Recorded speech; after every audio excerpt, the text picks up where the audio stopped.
I want to bring in two former federal prosecutors, Shan Wu and Renato Mariotti. Thank you both for being with us. Shan, how much of the Mueller report do you expect we'll see?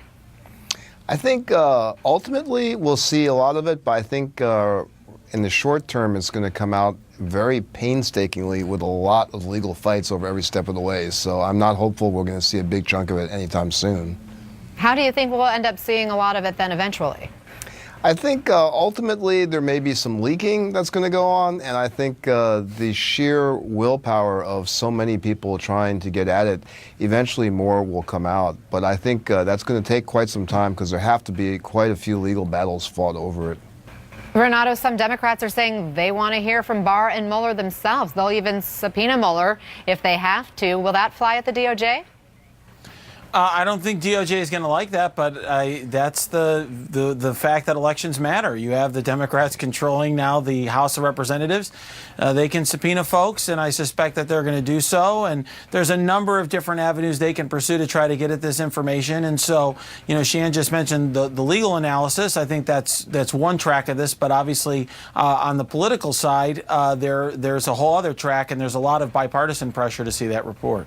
Shan, special counsel saying they have no more indictments. Is this anything but good news for the president?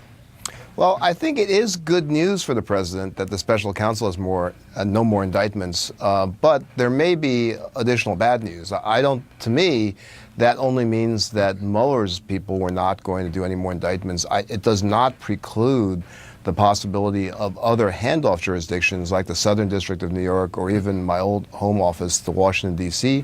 U.S. Attorney's Office, handing down further indictments. What do you think about that, Renato? Yeah, I think that's right. I think if I represented Kushner or Donald Trump Jr., I would be feeling better about the fact that on the core issues that Mueller was investigating, that they wouldn't receive an indictment. But as Shan mentioned, the Southern District's still out there. The other issue, of course, is what does the report say about Trump himself? We don't know that at this point. And as you mentioned earlier, Anna, you know, that is not answered by the fact of an indictment or non-indictment. Renato, Trump was never interviewed by Mueller's team. How significant is that? It is. I will tell you, to me, Anna, if I was in a room with Bob Mueller, that would be one of the first questions I'd ask him. I don't understand why Trump wasn't interviewed, or Donald Trump Jr., or Jared Kushner, for that matter. As to Trump, I suspect that unless Trump's attorney said he was going to take the fifth, I think what must have happened is that Mueller decided that it wasn't worth the trouble. It was going to obviously be a multi-month, if not multi-year struggle with the White House to get the president to sit for an interview. Shan, Don Jr., Jared Kushner, as Renato just mentioned, as far as we know, they were never interviewed, even about the Trump Tower meeting, which seemed central, right, to the question of potential collusion. So why wouldn't Mueller have interviewed them?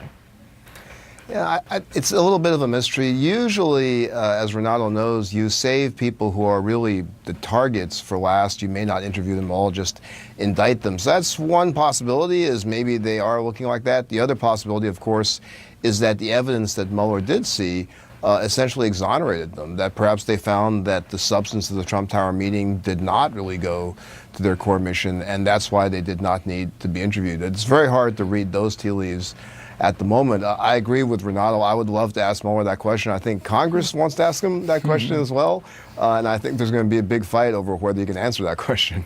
And again, because there are so many questions we just don't have answers to just yet, one thing, you know, I'm trying to stick within this realm of what we do know, and we know there's no new indictments coming from Mueller's team. He wanted to talk to a couple of men who were linked to Roger Stone, but both Andrew Miller and Jerome Corsi, they really fought back. Corsi even turning down a Mueller plea deal, and now Corsi says he feels vindicated. Renato, how did these two men get away with just defying the special counsel? That's another great question, Anna. I will say that there's a couple possibilities here. Either Shan's old office in the District of Columbia is going to be pursuing charges down the road, or potentially Mueller decided that either there was a change in circumstances or after the investigation proceeded, decided that, for example, Mr. Corsi was not worth the resources to prosecute. I have to say, though, typically a prosecutor would not threaten to prosecute anyone unless they were absolutely sure they were going to do so. So I really don't know and can't answer why that has not happened. Shan, you want to take a crack at that? I would. Well, I agree. We can't know, but I would say that if I was representing Mr. Corsi, I would not really be breathing easier at the moment. I agree. I don't think you present the draft of the indictment and say take it or not, and then just decide to back off. That's not the kind of style that Mueller's people have. All right. Thank you both. Shan Wu, Renato Mariotti, good to have you both with us. Thank you. Good to see you.